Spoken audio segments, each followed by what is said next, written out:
name is Miss Farnum, and I'm here from Iowa State to teach you guys about opinion writings after reading a short story. What are your guys' names? My name's Brett. I'm Jessica.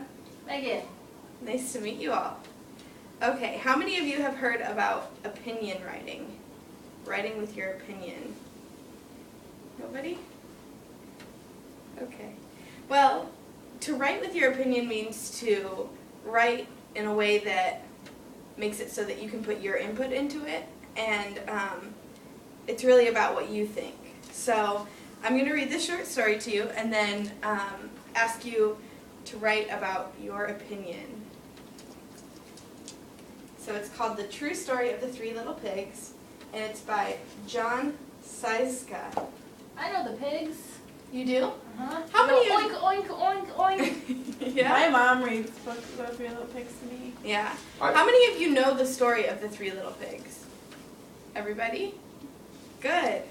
I saw a pig once. You did? Mm-hmm. My grandpa has some on his farm. Good. I don't like farms, they smell bad. They do smell, but I like pigs. I like pigs too.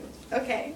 So this is the story of the Three Little Pigs, like you guys have all heard, except there's a twist. It's told by the wolf.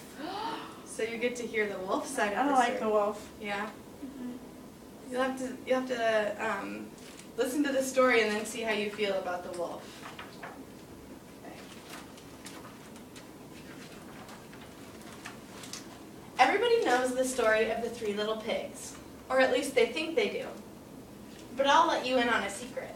Nobody knows the real story, because no one has ever heard my side of the story. I'm the wolf, Alexander T. Wolf. You can call me Al. I don't know how this big bad wolf thing got started, but it's all wrong. Maybe it's because of our diet. Hey, it's not my fault I like to eat cute little animals Look at that huge cheeseburger. like bunnies, sheep, and pigs. That's just the way we are. If cheeseburgers were cute, folks would probably think you were big and bad too. But like I was saying, the big bad wolf thing is all wrong. The real story is about a sneeze and a cup of sugar. This is the real story. Way back in Once Upon a Time, I was making a birthday cake for my dear old granny. I had a terrible sneezing cold, and I had ran out of sugar. So I walked down the street to ask my neighbor for a cup of sugar. Now, this neighbor was a pig, and he wasn't too bright either. He had built his whole house out of straw. Can you believe it? I mean, who in their right mind would build a house out of straw? So, of course, the minute I knocked on the door, it fell right in. I didn't want to just walk into somebody else's house. So I called, little pig, are you in? No answer.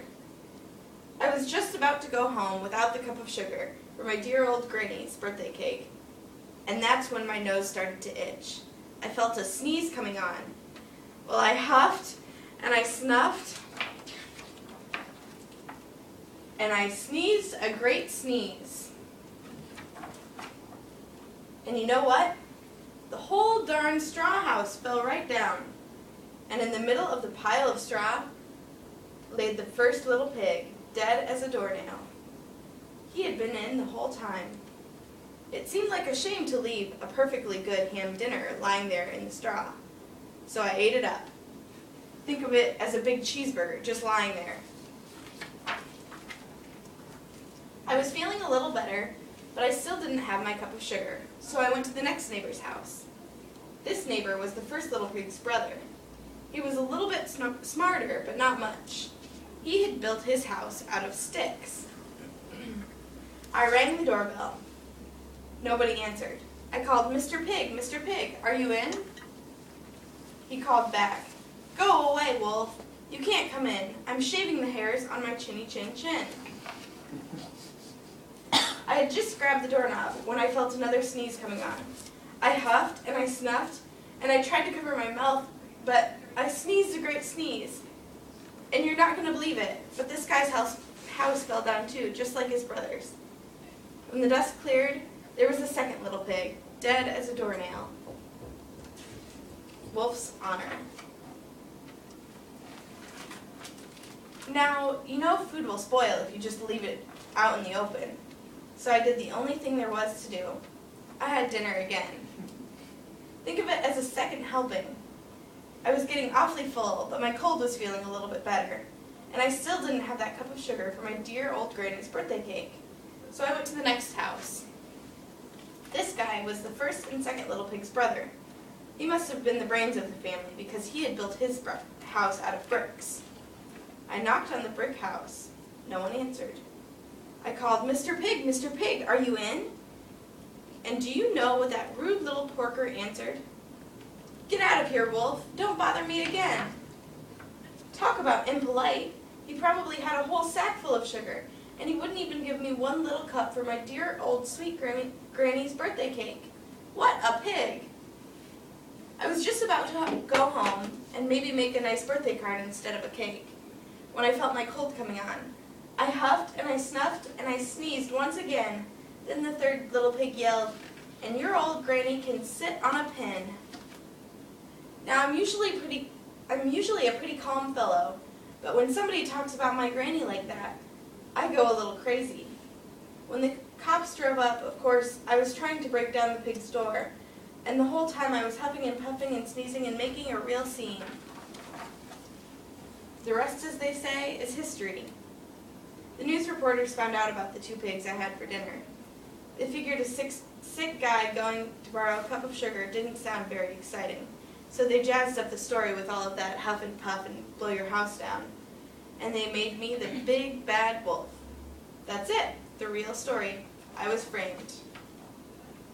Maybe you could loan me a cup of sugar. All right, what did you guys think of that book? Yay! I liked it. I don't like wolves. Yeah, He was nice in this book, though. yeah, he was. So what we're going to have you do is I'm going to have you write about your opinion of this book.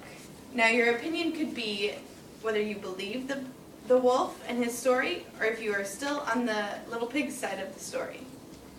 So for your writing, I'm going to give you a worksheet and it's going to have it laid out for your introduction, your opinion, and your closure. So right now we're going to work together to work on an introduction, opinion, and closure. Have you guys all heard of these before in writing? No? Mm-mm. Okay, so the first thing we're going to start off with is an introduction. So it's going to tell your readers what you feel about the book. So it's going to say your opinion but not in great detail. So can we come up with one together about the story? Mm-hmm. Okay. So do you guys want to be on the wolf side or do you want to be on the pig side? Wolf. Yeah, the Are we on the wolf. wolf side? Yeah. Yeah. Okay. So what should we say? If we feel like the wolf was telling the truth, what should we say in the beginning? The pigs said that I was mean, but I wasn't. Okay. Anybody else have any other ideas? Pigs lied about me. Pigs lied. I just had a really bad cold. Okay. So we want to let the readers know that we're on the wolf's side, right? So we could say something like, we could conjoin all of your answers and say,